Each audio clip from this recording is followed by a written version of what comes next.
Continuamos en Radio Viamonte, son las 11:45 de la mañana y ya lo tenemos en comunicación telefónica a Jorge Erce, el director de Región Tercera de la Región Sanitaria. Buenos días, Jorge, ¿cómo estás? ¿Qué tal? ¿Qué tal? ¿Cómo están? Buen día para todos y todas. Bienvenido. Hacía mucho que no charlábamos, Jorge. Es verdad, Sí, es verdad. Bueno, en este momento siempre lamentablemente cuando hablamos es para consultas que tienen que ver con la cuestión sanitaria, digo lamentablemente porque hay alguna cuestión que surge y bueno, tenemos que obviamente dirigirnos a la fuente, así que aprovechamos para contactarte. Tenemos ola de gripe.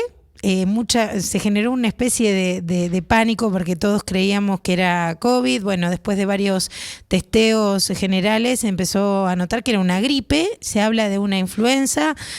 Contanos un poquito qué tipo de gripe es y cómo está la región en general, si es algo de los toldos o es algo, imagino, ya de la región entera.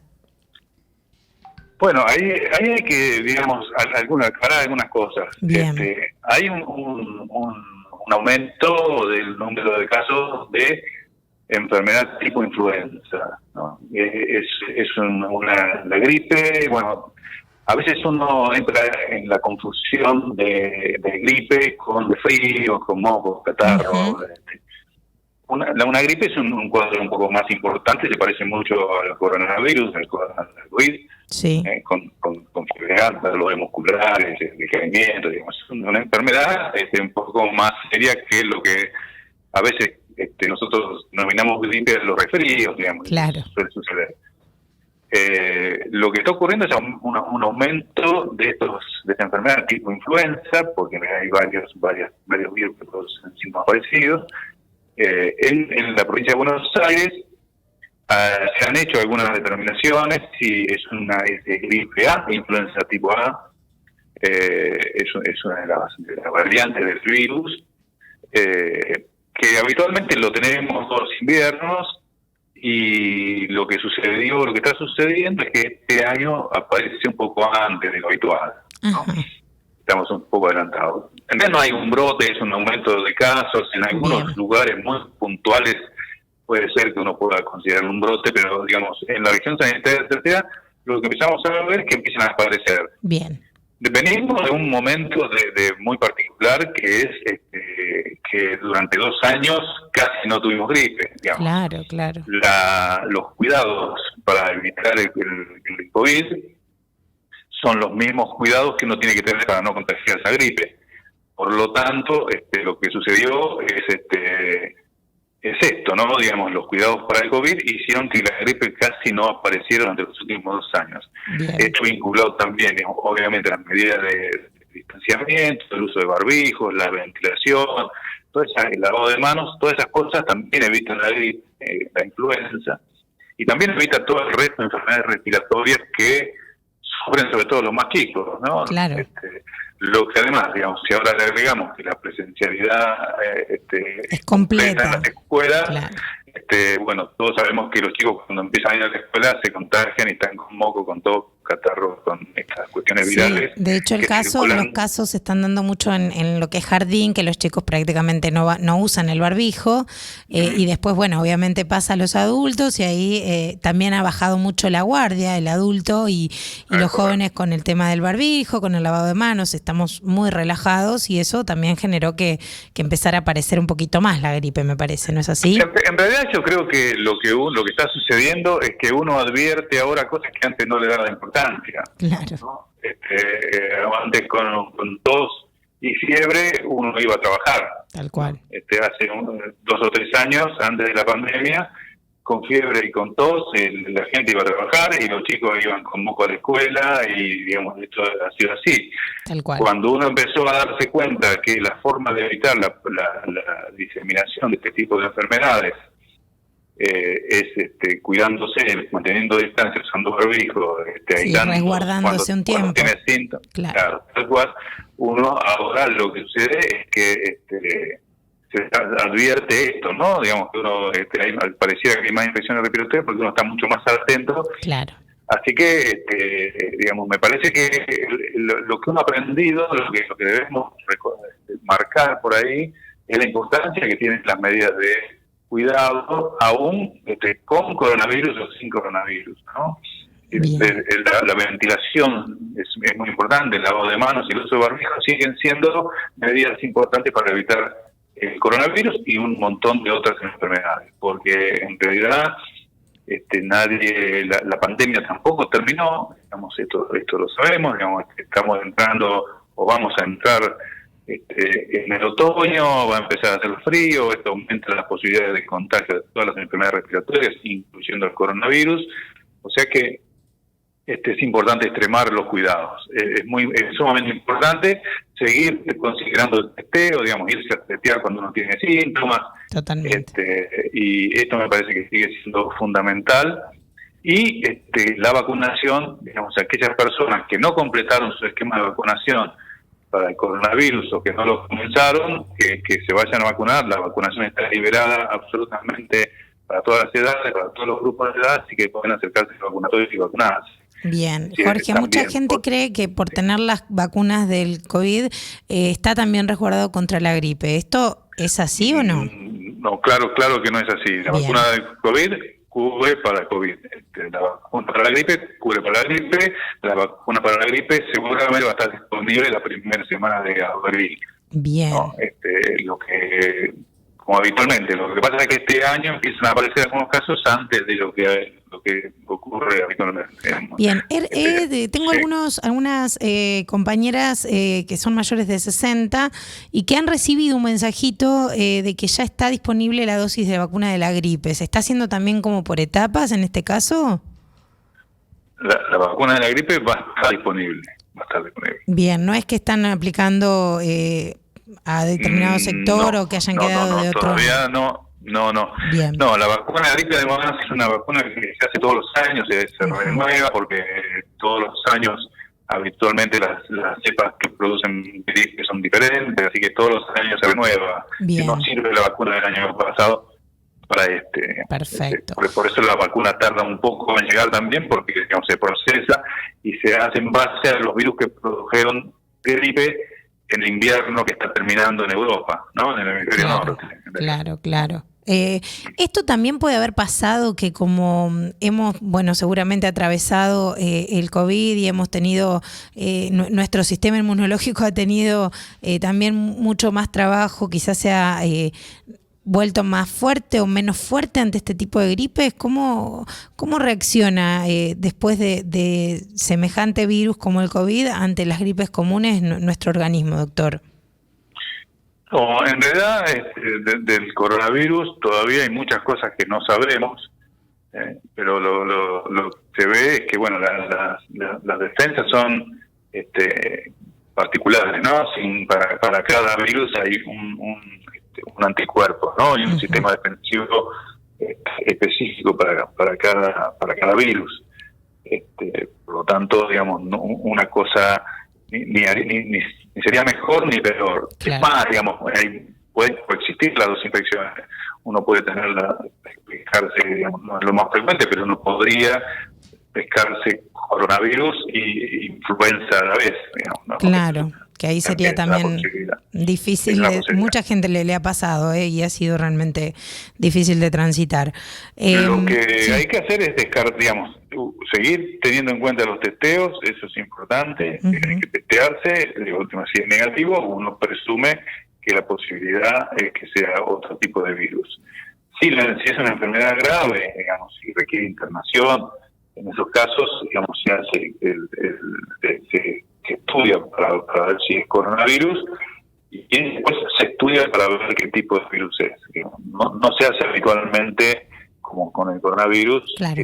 Un test para ver si es influenza, ¿no? Claro. O neumonía también puede ser, doctor. Son neumonías, digamos, que en general las formas graves. Bien. Las formas más graves de coronavirus, de influenza, de adenovirus, digamos, es manifestarse como neumonía, digamos, son neumonías. Perfecto, doctor. Le consulto, el año pasado hubo como algunos faltantes de vacunación. Este año se espera que, me refiero a la de la gripe, ¿no? Este año se estima que van a tener dosis para toda la población.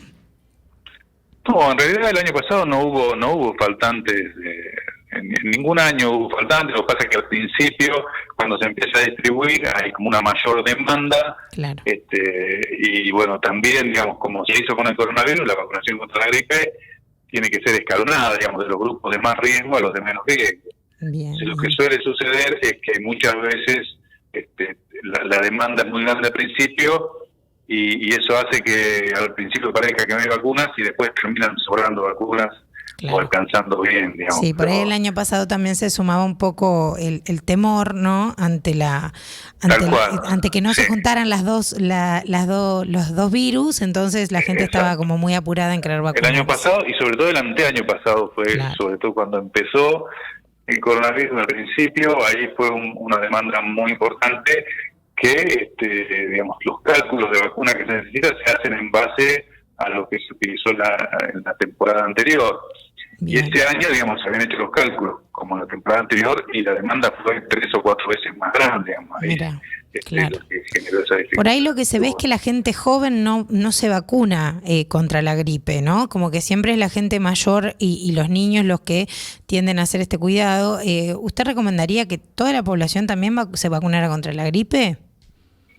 Sí, tal cual. Lo que sucede habitualmente es esto, ¿no? Pero yo creo que también, digamos, la situación con la pandemia ha hecho que la demanda por la vacuna de la gripe inclusive aumente mucho. Claro, digamos. Genere más conciencia. Que no se vacunaba, ahora también se vacuna contra la gripe. Bien. Y eso es muy importante, sobre todo para los grupos de más edad. Por eso la recomendación, digamos, de este tiempo, en este momento, es que aquellas personas, sobre todo las de riesgo, así los chicos menores de 2 años y los mayores de 60, tengan mucha precaución, muchos cuidados para evitar, además del coronavirus, evitar la influenza. Claro, ¿no? Claro.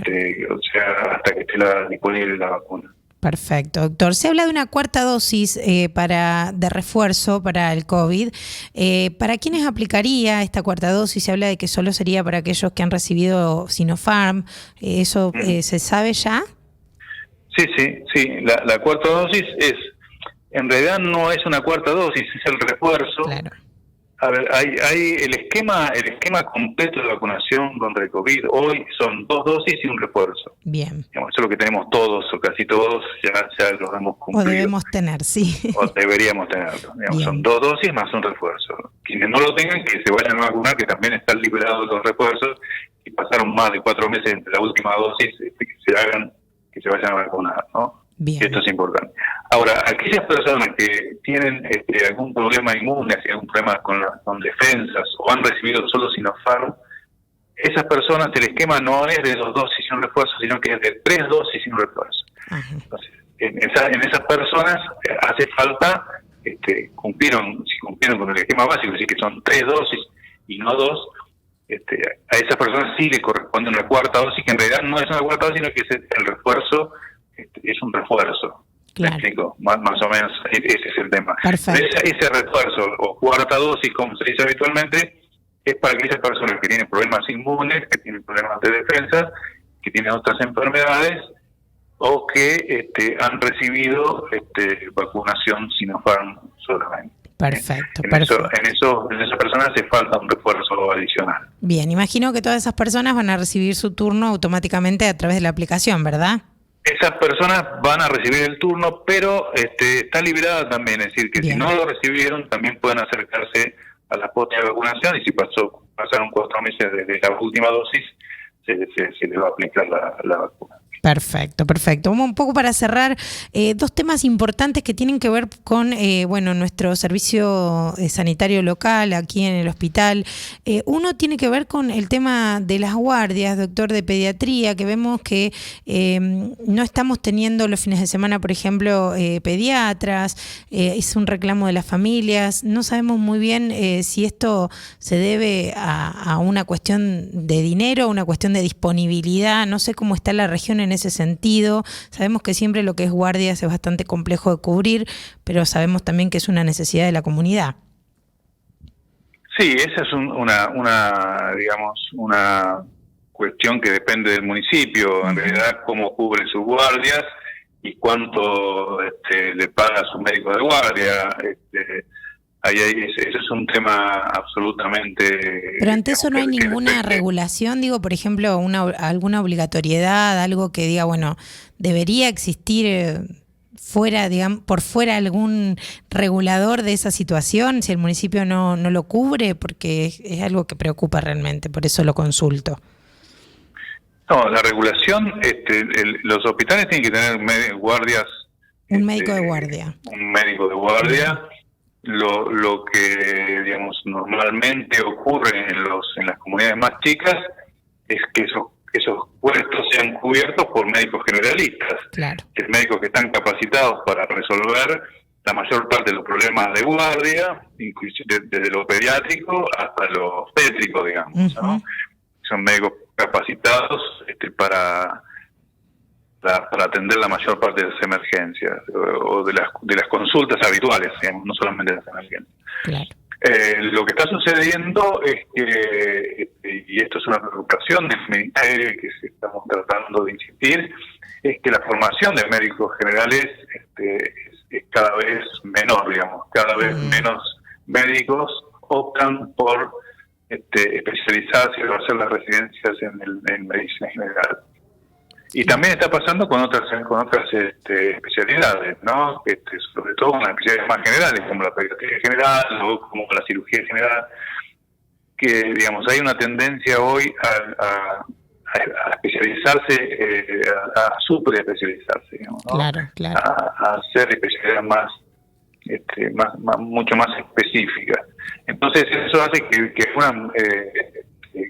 algunas especialidades haya problemas, digamos. Claro. Estamos trabajando con eso, pero bueno, obviamente es una cuestión que depende de la disponibilidad de médicos y de la forma de contratación, digamos, hay un montón de cuestiones que uno tiene que sentarse a discutir. Claro. Así que el punto es ese, ¿no? Pero, digamos, claramente es una responsabilidad del municipio, del hospital, digamos, de los hospitales, disponer del recurso humano necesario para prestar atención a los problemas. Lo puede hacer de diferentes formas y eso dependerá de cada servicio, de la demanda, de la complejidad de la comunidad. Así que esta es una cuestión que forma parte de la agenda de trabajo. Digamos, el tema de la fuerza laboral en el área de salud es un tema que estamos discutiendo, que lo discutimos, fue un tema central en el precongreso de salud que se hizo en Junín y participaron todos los municipios de la región hace 3 semanas. Así que me parece que es un tema que preocupa claro, sobre todo en los lugares del interior y en las comunidades más chicas, donde es más difícil cubrir algunas demandas, pero hay dificultades para cubrir algunos puestos incluso en hospitales provinciales, digamos, en hospitales grandes, en hospitales regionales. Claro. Hay dificultades para cubrir algunas especialidades. Bien, sí, por eso también le preguntaba, porque por ahí algunos creen que es un tema simplemente local y tengo conocimiento de que pasa en muchos hospitales de la zona que, bueno, cuesta conseguir profesionales para cubrir esos espacios, ¿no? Tal cual. Para cerrar, otra de las preguntas por ahí que me mandaba la gente es acerca del tomógrafo. ¿Eso también es algo que solamente le ocupa al municipio? ¿Es algo que trabajan en conjunto? Porque bueno, en un momento tuvimos el tomógrafo en el hospital, no sé si en algún momento funcionó, pero estuvo dentro. Queremos saber por ahí esto, si en algún momento habría una posibilidad de tener esa disponibilidad acá, porque sabemos que muchísima gente viaja a Junín o alrededores a hacerse un estudio que realmente ya pasa a ser algo importante, ¿no? Ya casi de rutina para muchos. Bien, ahí también hay un tema que uno debe discutir, digamos, lo que es la complejidad, la tecnología que uno tiene disponible, ¿no? Todos querríamos tener una terapia intensiva en nuestra casa, ¿no? Sí. Pero a veces eso no es posible, ¿no? Porque eso, digamos, no solamente requiere el tomógrafo no solamente requiere un aparato que es costoso, que hay que renovarlo a tiempo, que cuando se rompe después los municipios no pueden hacerse cargo de los costos. Claro. Yo podría citarles 2 casos en la región en los cuales se rompieron los tomógrafos y no hay forma, digamos, los repuestos, recuperar un tomógrafo es sumamente costoso, son tecnologías que se modifican, que mantenerlo actualizado es muy caro, entonces, claro, por lo tanto, hay recursos, como tanto recursos físicos, así, ¿no? Recursos tecnológicos como recursos humanos, que uno tiene que empezar a trabajar en red. No, esto es fundamental, digamos, la integración. Cuando nosotros hablamos de integración del sistema de salud, estamos hablando de estas cosas. No puede haber un tomógrafo por municipio en muchos casos, porque la demanda de tomografía, por más que se hagan muchas tomografías, nunca llega a ser la cantidad suficiente como para sostener un equipo de esto. Claro. Los equipos de tomografía que funcionan están funcionando las 24 horas, digamos. Uno puede hacer eso para que eso sea, para que tenga un resultado y sea rentable, digamos. En este caso no, digamos, uno no habla de rentabilidad, porque estamos hablando de salud pública, claro, pero sí para que dé los resultados que debe dar, debe funcionar muchas horas, porque eso además, digamos, no solamente esa parte, sino que requiere recurso técnico adecuado y requiere quien sea capaz de evaluar una tomografía. Claro. Digamos, ¿no? Entonces, por ahí podemos tener el aparato y no haya nadie que pueda leer y ver una tomografía y hacer un informe. Entonces, me parece que tanto en el recurso humano, que nos parece fundamental, el tema de la fuerza laboral es un tema muy como el de la tecnología, uno tiene que empezar a pensar en compartir esos recursos con otros municipios, con otros efectores, porque así como uno podría pensar, digamos, bueno, si Los Toldos tiene un tomógrafo, ¿por qué no Baigorrita tener un tomógrafo, no? ¿O por qué San Emilio no tenerlo? Entonces, si uno lo piensa en esa dimensión, se va a dar cuenta de que a veces son cosas muy costosas para sostener en comunidades chicas. Claro. Lo que sí tenemos que garantizar como sistema de salud es que toda la persona que necesita una tomografía tenga dónde hacérsela. Ese es el punto central. Bien. Ese es el punto. Y a veces estas cuestiones hay que discutirlas, y uno sabe que, digamos, todos querríamos tener un médico en nuestra casa, ¿no? Esto decía algún líder político, dijo eso, ¿no? Si yo tengo mi médico personal, ¿por qué no puede tenerlo todo el mundo? Pero bueno, sabemos que eso no es posible, y lo mismo pasa con la tecnología. Entonces hay que empezar a pensar en redes de servicios, por los cuales algunos municipios pueden tener alguna tecnología, otros otra, y compartirla. Y de esa forma, digamos, el sistema de salud funciona mejor, porque si uno ve cualquier sistema de salud del mundo, los mejores, no sé, uno puede irse a Inglaterra a ver cómo funciona el sistema de salud y no va a encontrar un tomógrafo en cada ciudad de Inglaterra. Claro, claro. Eso funciona en redes, y digamos, pasa con el tomógrafo como pasa con cualquier otra tecnología de ese nivel. Bien. Bien, entonces la compra que se hizo en ese momento también fue media al cohete, digamos. Una inversión, innecesaria por ahí. Yo creo que hay que pensar, porque pasa lo que sucedió, digamos, digamos, ¿no? Que se rompió y no hubo forma de repararlo. Claro. Esto sucede porque los costos son muy altos para mantenerlo. Entonces, es original, digamos, por eso hay que pensar muy bien lo que uno hace cuando uno hace inversión en salud. Cuál va a ser los resultados de esa inversión, si lo pueden sostener, si es útil a la comunidad, digamos, ¿no? O si lo podemos resolver de otra manera. Uno cree, digamos, viendo nuestra región, que es una región, digamos, nuestra región sanitaria, en población es de las más chicas de la provincia de Buenos Aires. Entonces, si se justifica que cada municipio tenga, por ejemplo, un servicio de diálisis, por ejemplo, o un tomógrafo, inclusive. Claro. Y uno empieza a ver que empieza a suceder esto, ¿no? Que los tomógrafos se rompen, que no hay forma de repararlos, que envejecen, digamos, que la tecnología... Claro. Entonces, se vuelven obsoletos. Se vuelven obsoletos. Por ejemplo, el tomógrafo que estaba en Los Toldos, digamos, hoy casi ningún médico, si le llevan una tomografía de ese tomógrafo, le diría, no, esto no es suficiente, anda a hacerte una tomografía donde tenga mejor calidad. Claro. Sí, de hecho sucede muchas veces. Sucede muchísimas veces. Entonces, es mejor que haya ese tipo de tecnología que es muy costosa, tiene que estar regionalizado. Lo que tenemos que mejorar claramente es el sistema de redes, para que eso sea accesible para todo el mundo. Tal cual. Pero está claro que nosotros, toda la región sanitaria tiene 250.000 habitantes. Claro. ¿no? Es como una ciudad grande, Sí, digamos, del ¿no? conurbano, tal cual, tal cual. Entonces, uno tiene que tener en cuenta que si en cualquier ciudad grande hay un par de tomógrafos, digamos, sería muy tener 8 tomógrafos en la región, resulta excesivo, ¿no? Tal cual. Entonces me parece que hay que empezar a pensarlo también de esa forma, digamos, sanitariamente es lo que corresponde pensar, digamos, no Bien, habría sí, posibilidad de se tener 8 entiende. hospitales de alta complejidad, digamos, 8 hospitales personales en cada uno de los municipios, digamos, ¿cómo podría sostenerse un hospital como el de Junín en una comunidad como General Belmonte? Claro, sí, ¿No? sí, ¿Y cuánto totalmente. trabajaría, digamos? Probablemente estaría ocioso gran parte del servicio. Tal cual. Servicio.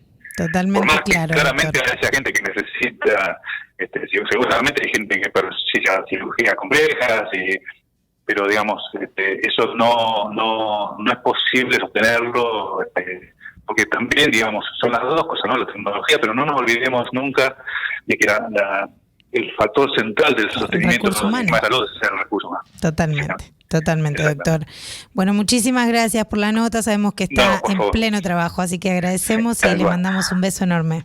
Bueno, muchas gracias. Gracias por el llamado. Un placer.